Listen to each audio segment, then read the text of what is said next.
Hun, did you buy Steel, starring Shaquille O'Neal, directed by Kenneth Johnson, released in 1997? No. Well, that's good, because I was about to say relationship over. I still don't know why it's in our house, though. I did not hit her. It's not true. It's bullshit. I did not hit her. I did not. Oh, hi, Mark. Out of my eyes! I never misspelled anything! Not once, not one time!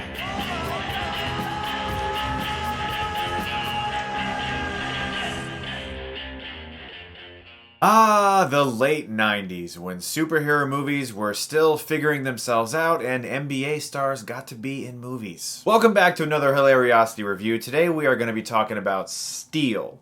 This is not a good movie. I just watched it in preparation for this review because that's the hardest part of these Hilariocity reviews. I actually have to sit down and I gotta watch them.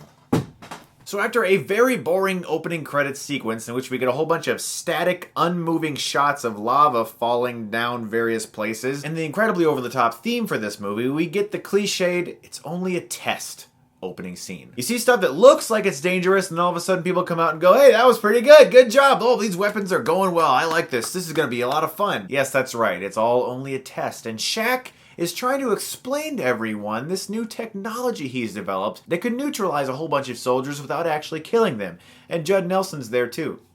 What? Judd Nelson's the villain in this movie. Okay, but guess what the opening line of this movie is? That's enough! My ass is on fire! Thought I smelled some nuts roasty. Now, when the guy was writing this movie, and by the way, it's also the director, Kenneth Johnson, someone told him that's a good opening line. Like, he was writing a script, and he was like, that's good. That's how we'll open the thing. Now, Kenneth Johnson is a director who is primarily known for television. I grew up watching the Incredible Hulk television show. He directed many episodes, including the pilot. Now, when I was a kid in the 90s, the Sci-Fi Channel became a channel in America. I watched the Incredible Hulk show, I watched the original Spider-Man show, all 13 episodes of it, the live-action one. So automatically you can tell that within a few shots, Shaq has this thing for this girl named Sparky. They like to touch their fingers a lot, like E.T. and Elliot, and there's a lot of foreshadowing with Judd Nelson's character because he's obviously going to be a villain. That's right, he fucks up the entire mission and now Sparky's in a wheelchair and we hate him. Nathaniel, no!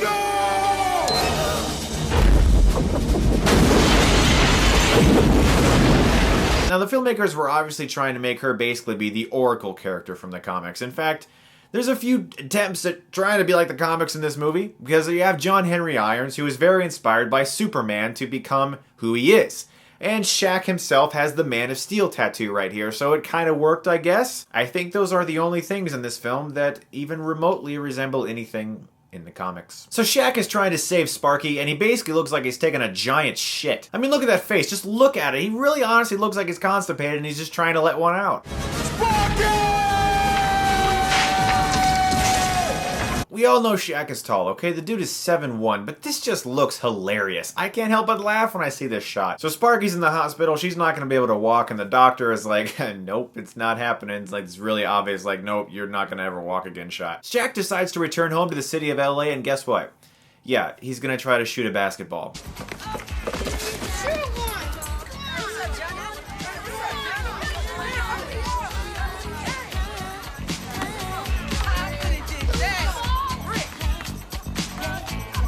Now you think that would be like the only basketball reference in the film, right?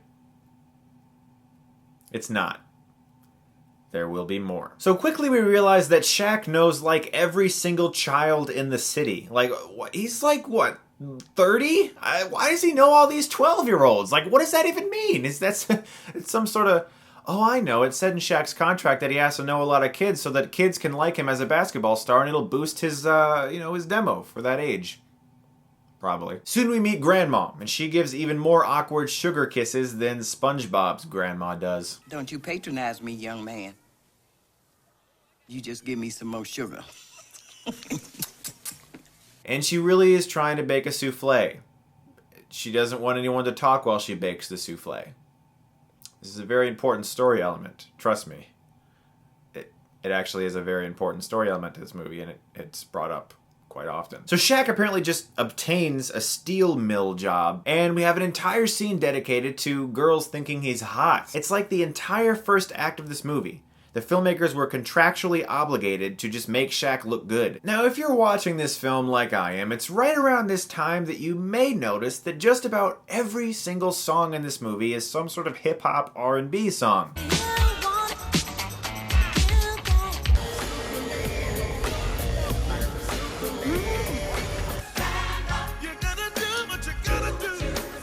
This is a DC Comics film, not Shaq's personal mixtape. But we gotta go back to Judd Nelson, right? Because he's the big evil bad guy of this movie. He dispatches of some pesky side characters with his magical elevator breaking button. There's quite a bit of magical movie technology in this movie. We'll get to that later. So Judd Nelson's goons rob a bank with a laser gun, and Shaq just so happens to be driving with one of his friends who is a female police officer, and a kid in the back that he's buddies with. She gets a call on the radio that this is going on, and she goes into a firefight with two passengers in her car. This is LA. Couldn't she have been like, I have a child and a friend with me in my vehicle while I'm on duty. I know I don't want to get fired, but I feel like I kind of have to say that, so please send someone else to the laser gun firefight. No, of course not. She goes right into the firefight, and Shaq and the kid escape while she's still in the car, which gets blasted over, and then Shaq has to save her. The funny thing is, the kid goes, No more! Hey, Johnny, there's fire! so because of a little bit of fire, we're just supposed to let this girl die. I mean, what happened to this kid? Who raised that kid? Oh, there's some fire, so let's not save the police officer because, you know, there's a little bit of fire over there. I guess we'll just forget about her. There's a little fire. Now, you think this girl would have something to do with the plot, right? You know, like maybe a potential love interest or something. Guess what? She has nothing to do with the plot. Seriously, she has nothing to do with the movie. She literally is a plot device. They needed Shaq to somehow be in the streets of LA at night in the middle of a gunfight, so they had him know a female cop who would end up going to this gunfight, so Shaq could be in the gunfight and see these weapons and be like, oh shit, there's some guns, oh man, I want to shoot another free throw and miss, because that's what I do. So Shaq gets really pissed at these guys, and he says, It's on now. oh boy! But now starts the slowest running chase ever. I mean, this is like, he's just like,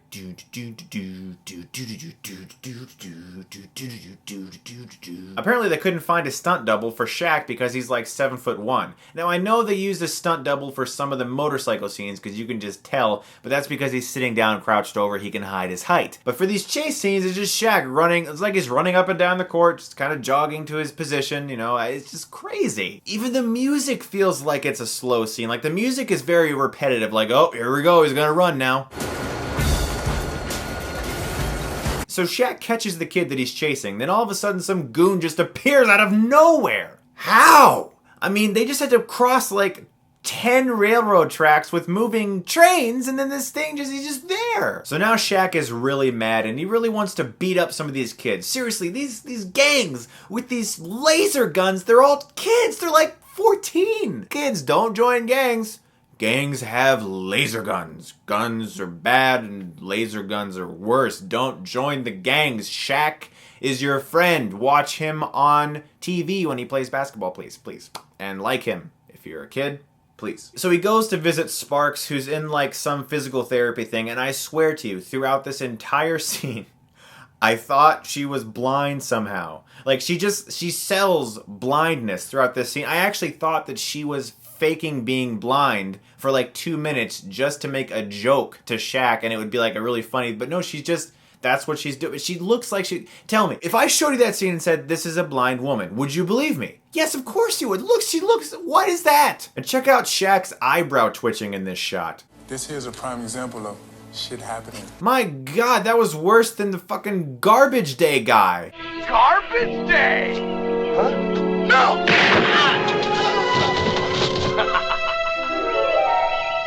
Now we're introduced to Uncle Joe, finder of complicated computer thingies. That's a mainframe 7200 IBM. 500 megahertz and slam bam, thank you ma'am, something or other. So Sparks and John Henry Irons and Uncle Joe team up, and now they're super people, and they're gonna fight crime and build steel costumes that look like shit. Now, like I said, you would think that first basketball pun would be like the only one, right?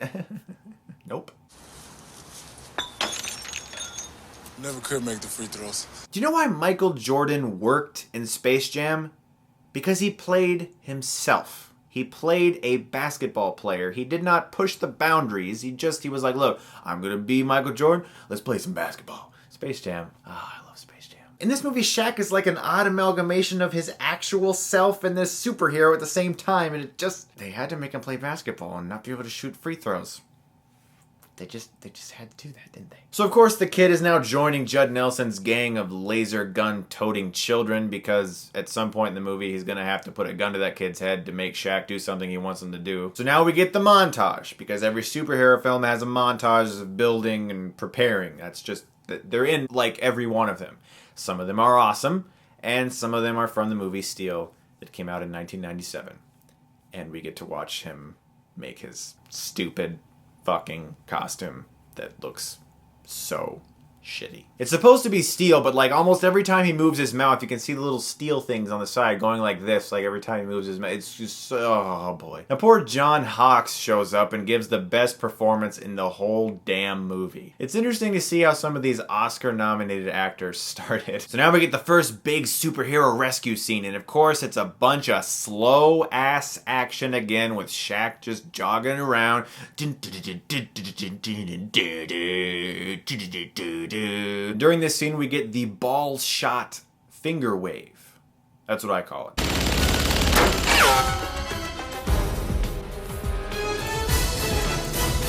Can you believe that that was actually filmed?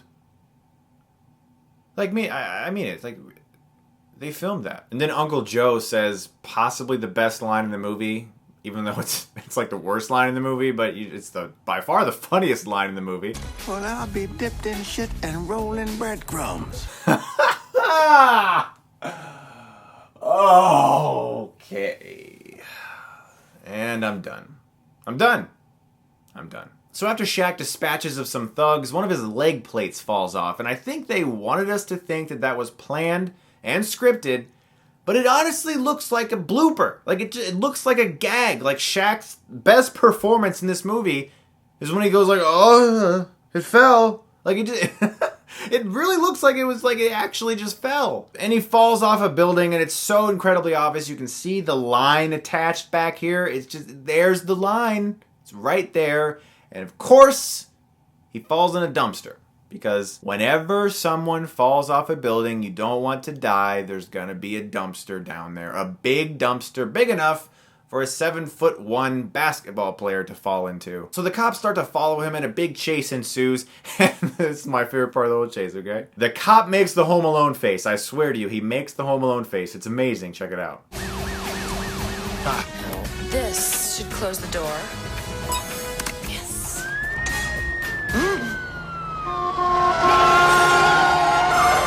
I laughed so friggin' hard. Oh my gosh, it was amazing. And this is the first time in the movie where this happens. It seems like a person cursed, but they like edited it because they were afraid the MPAA would give him an R or something. I don't know. It's just amazing. Where'd that son of a butt go? Son of a butt? Who says son of a butt? No one says son of a butt. They could have just cut the line out. No one says son of a butt. Wow, you're a son of a butt. Who in the hell says that? No one! No one on this earth says that. Just that one cop. Son of a butt. I'm gonna start saying that now. So Shaq makes it back safely, and of course they do the finger thing again. And you know, at this point it's already getting kind of tired. It happens a lot more, trust me. And guess what else is in this scene? I'm on fire tonight, Uncle Joe. Well, at least your record's intact, boy. A basketball joke again. So at this point, Judd Nelson begins his big evil plan to showcase all of his awesome evil weaponry to people. At this time, please notice that throughout this entire film, whenever there is a nighttime action sequence of some kind, the streets of LA are always deserted. Completely deserted. Because you can just tell they've got it all blocked off for the scene. There's never cars, there's never traffic, nothing. Look, I just spent a weekend in LA, and I can tell you that all night, all I heard was traffic. Where the hell's the traffic? So Shaq shows up and starts blasting people in another slow-ass shootout. And let me set up what happens next, okay? These guys are robbing the Federal Reserve with laser guns. There is a 7'1" maniac in a steel costume shooting at those thugs with another laser gun. They send one police car. One. I was just in LA, literally this weekend, okay? And some people were fighting outside of a movie theater. We saw like 8 police cars go there. I'm not even kidding. Like 8 to 10 police cars for 2 people fist fighting. Yeah, and guess what? The 2 cops that are in the car are the same cops from before. So a helicopter shows up and a thug looks up, blasts the helicopter. The helicopter is now falling. Oh my gosh, it's gonna fall on the Home Alone Macaulay Culkin cop. So Steele is running, kind of slowly, and he tackles the cop and saves him from the helicopter. But does he really save him? No, he doesn't, because look.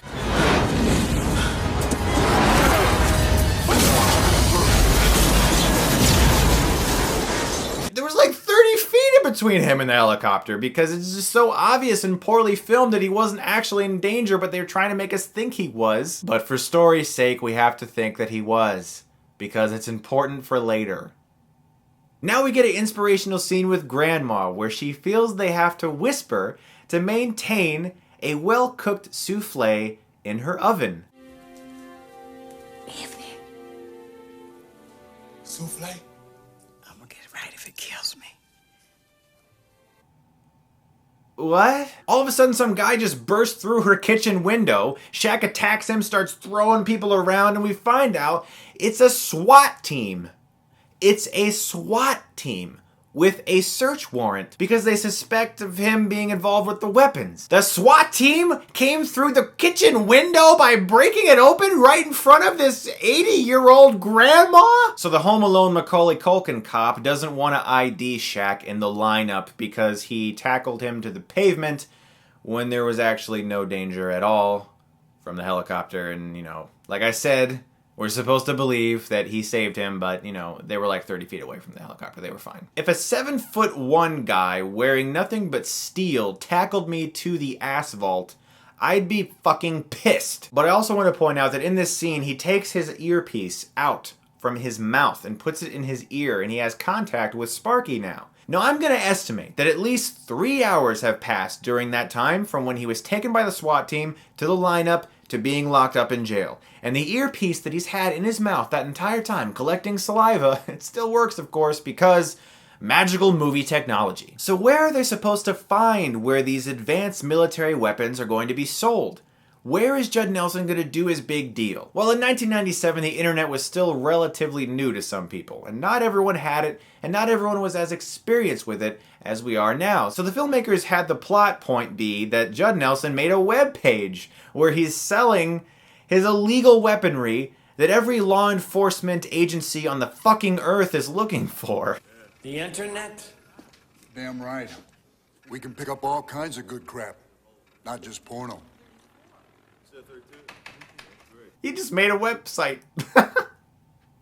Oh man.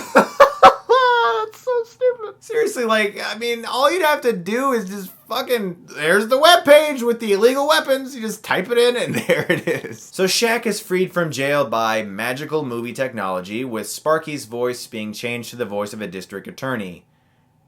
And it's all just perfect. Within minutes, he is in his full steel suit, going to some address that Sparky got with her magical movie technology again, and Judd Nelson's there trying to sell his weaponry to a whole bunch of different buyers. So when Shaq is observing this area from afar, he notices there's a guy with some dogs, some very vicious looking dogs. He pops out his gun. At this point, he reveals that his gun actually has a very high frequency dog whistle.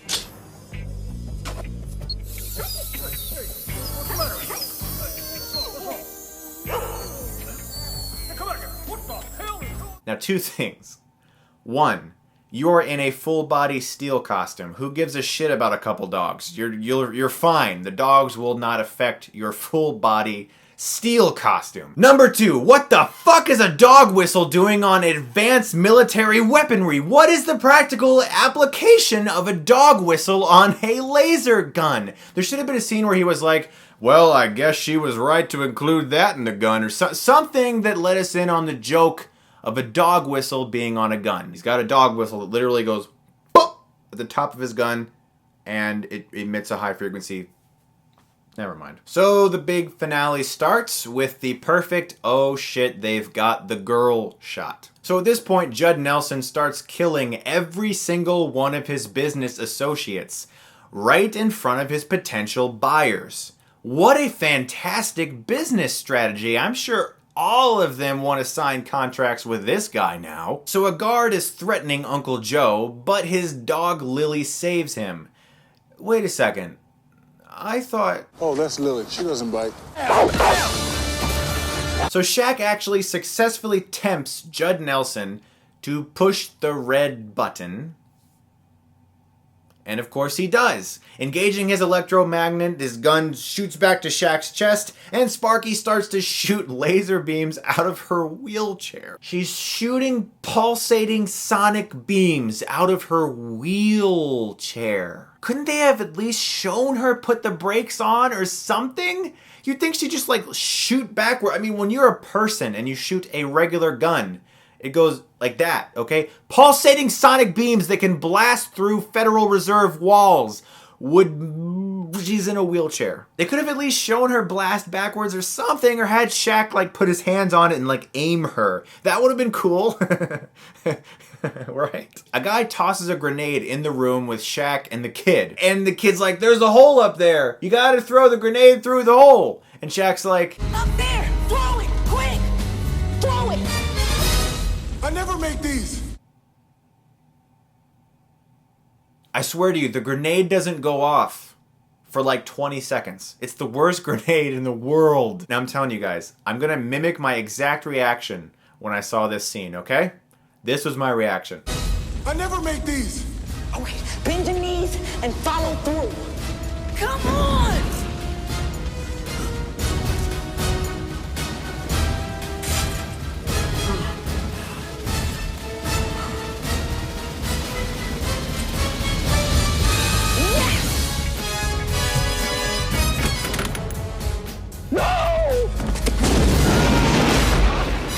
So Shaq reflects a giant blast back to Judd Nelson, steals a car, saves the day, and nearly kills Sparky and Uncle Joe in the process. So Judd Nelson is dead and everyone has a party at Grandma's house, and she brings out her perfect souffle. That fucking thing has more character development than anyone in this movie. And then I'm just going to show you this scene because I really can't... You just have to see it.